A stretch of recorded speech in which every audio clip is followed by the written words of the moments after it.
कि हिपकस जो है वो क्या होता है, इसकी काज़ क्या है और इसको किस तरीके से ट्रीट किया जाता है। तो इसमें आप एक मेरे बेटे की जो वीडियो भी देखोगे जिसमें वो उसको जो हिपकस हो रहे थे तो वो काफ़ी कोशिश कर रहा था कि वो उसको जल्दी से जो है वो रिलीफ मिले उससे। बट हमें पता होना चाहिए कि जो हिपकस है वो 2 पार्ट में होता है। पहले पहले हिस्से में क्या होता है हिपकस की कि जो डायफ्राम है उसकी इनवॉलंटरी मूवमेंट हो रही होती है एकदम से, ठीक है। और क्योंकि हमें पता है कि जो डायफ्राम है वो हमारे जो लंग्स हैं उनकी बेस में वाक़या होता है और ये जो है मसल यूज़ होता है जब आप ब्रीदिंग करते हो तब, ठीक है।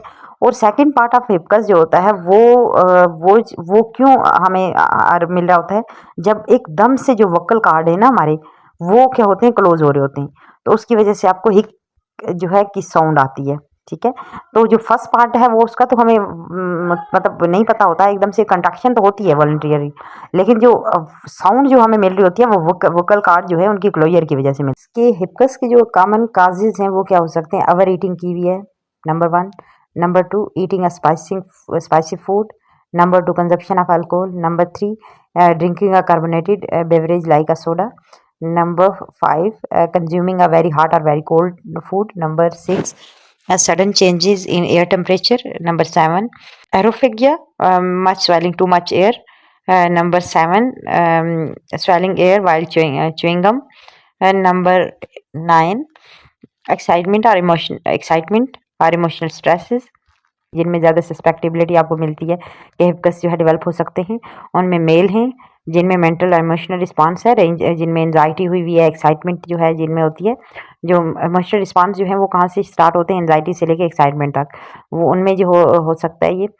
जिनमें सर्जरी हुई है स्पेशली एब्डोमिनल सर्जरी है उनमें हो सकता है, और जिनने जनरल एनेस्थीसिया लिया हुआ है। होम रेमेडी की बात करते हैं तो आप क्या करते हो पेशेंट को, जो भी होम रेमेडी भी कोई बच्चा है आपके पास तो, या आप खुद हो तो आप क्या करते हो, ब्रीथ ले करते हो इनटू अ पेपर बैग में, या फिर आप कोई भी शुगर जो है वो ले रहे होते हो खाते हो, अपने सांस को रोक के रखते हो, कोल्ड वाटर जो है उसको पीते हो, उसके साथ जो है आप अपनी टंग को जो टंग है उसको पुल करते हो, या फिर आप जो आपका जो अलवा है तो उसको जो है स्पून से उसको और उसके साथ जो भी टिश्यू है उनको आप लिफ्ट करवाते हो स्पून के साथ ना, ये वाली करवा सकते हो। इस तरह जो है आप अपने एब्डोमेन में जो है वो एयर को इनसाइड जो है वो लेके जाते हो, या फिर जो है इसके साथ जो है आप लेमन जो है वो या फिर कोई टेस्टी जो सब्सटेंस है वो आप क्या करते हो खाते हो, तो इससे जो है वो हिपकस जो है